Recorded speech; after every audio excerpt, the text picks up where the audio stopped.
Salut! Est-ce que tu as le goût de te créer une nouvelle habitude alimentaire sans avoir à te forcer et que ça soit simple et durable à long terme? Que même si tu es mère au foyer avec un enfant, tu vas être capable d'y arriver et tu vas pas te sentir overwhelmed. Aujourd'hui, je voulais vous partager une superbe nouvelle. J'ai décidé de me former en tant que coach de vie. Dans ma formation, lui qui m'importe le plus, c'est comment changer une habitude de vie pour que ça soit durable à long terme. Ça donne que j'ai acheté le livre là, qui fit parfaitement avec les cours que je vais avoir pendant 6 mois à 1 an. Mon vidéo va être sur 3 thèmes. Comment gérer les obstacles, comment se créer une nouvelle identité, comment mettre place à une nouvelle habitude de vie. Notre mode de vie là, va toujours changer. Tu sais, à un moment donné, t'as pas d'enfant, à un moment donné, tu tombes enceinte, t'accouches, allaiter, c'est toute une affaire. Puis, avoir un enfant à la maison, c'est un autre business. Fait qu'il faut prendre en considération notre mode de vie du moment présent. Chaque échec est là pour nous apprendre quelque chose de nouveau. Les obstacles, là, par rapport à l'alimentation, là, quand t'as une journée bizarre, là, fin de te dire, j'ai une journée bizarre, that's it, demain est un autre jour.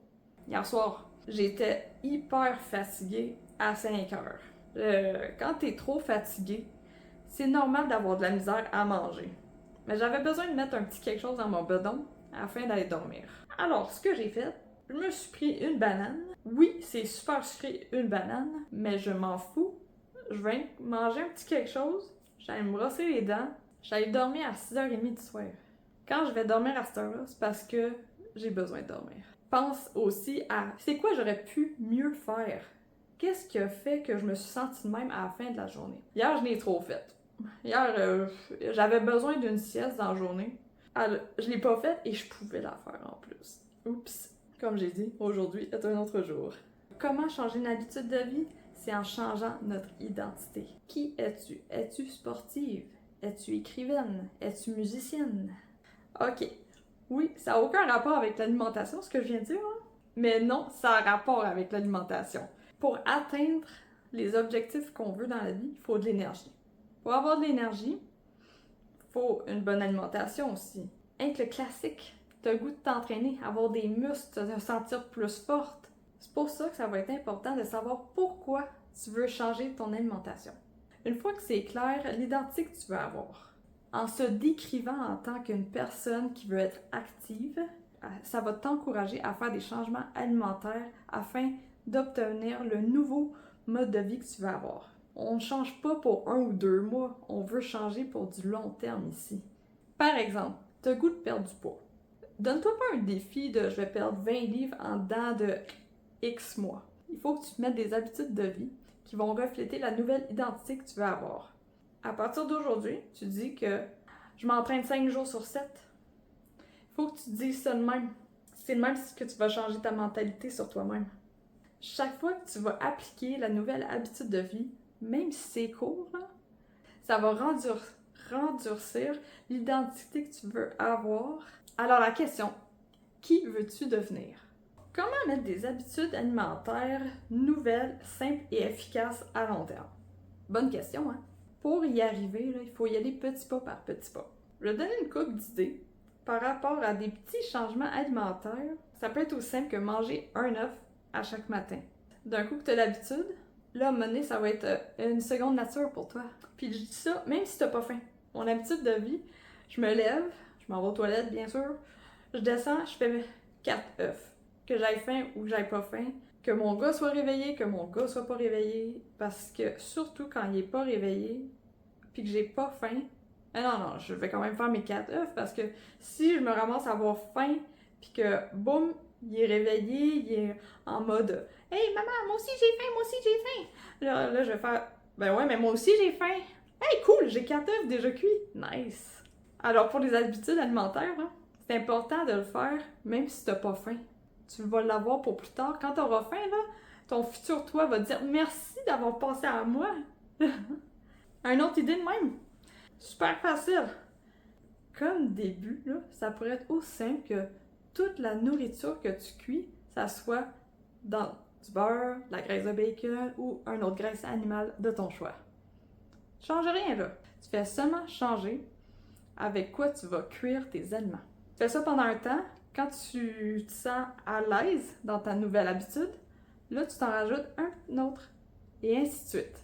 Je vais te donner un petit exemple, une anecdote de ma vie, pour te donner une idée de ce que je veux dire par commencer petit afin d'obtenir le résultat qu'on veut et la nouvelle habitude qu'on veut dans notre vie.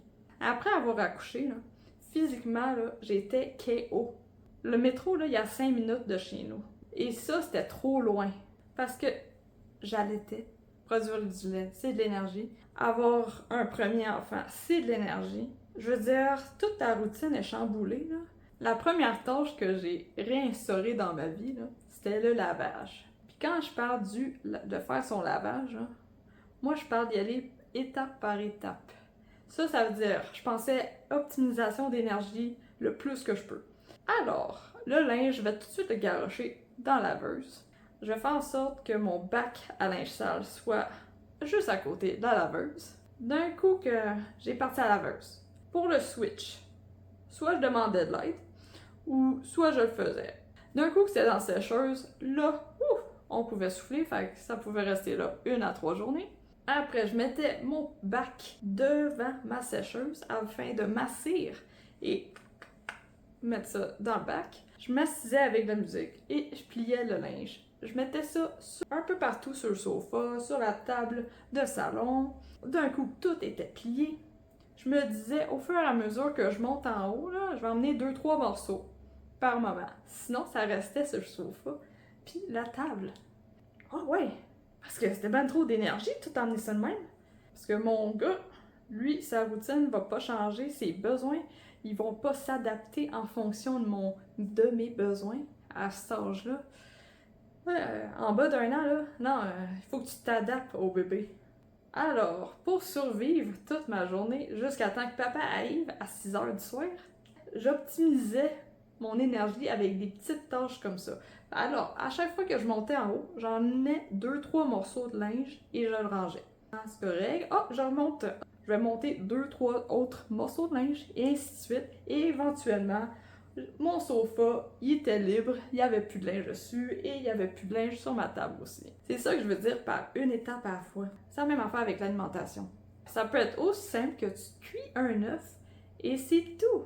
D'un coup, ton œuf il est cuit. Là, après, tu as ton poêlon, ta spatule à laver seulement. Parce que, oui, je pense à la vaisselle aussi. Faire de la bouffe maison égale laver la vaisselle. Et ça, c'est une autre habitude à instaurer dans notre vie. Moi, je mets les deux ensemble. Si ça, c'est déjà trop pour toi, ça se peut que mon conseil, hey, fais toute maison, c'est sûr que là, ça va avoir de l'air trop overwhelming. Je dirais même, avant de cuire un œuf, là, trouve-toi une routine pour faire la vaisselle. Si ça t'intéresse de changer tes habitudes alimentaires avec des petits pas durables à long terme, abonne-toi sur ma chaîne YouTube, on va faire ça ensemble, puis ça va être le fun. Ça se peut que j'aille des semaines rochantes, là. Ça se peut que des fois mes vidéos vont être super simples et courtes. Faire des vidéos de 5 à 10 minutes fit bien dans mon mode de vie en ce moment. Et je vais t'en parler plus de ce livre-là, c'est sûr, parce que j'ai inclus l'introduction du livre, là, puis je t'ai vendu. Genre, le gars là, qui a écrit ce livre-là, il est amazing. Puis je dois admettre que ça a comme chamboulé mon petit cœur de maman de lire son histoire parce que l'accident qu'il a eu quand il était jeune, là, oh boy, là, je faisais que penser à maman qui a dû traverser toutes ces épreuves-là avec lui. Je vais t'en reparler de ce livre-là, c'est sûr et certain. Là, ne pas oublier qu'on est tous différents. C'est normal d'avoir un cheminement alimentaire qui est pas pareil aux autres. Vas-y à ton rythme pour vivre une vie remplie d'énergie. Et sur ça, je vais te souhaiter une belle journée.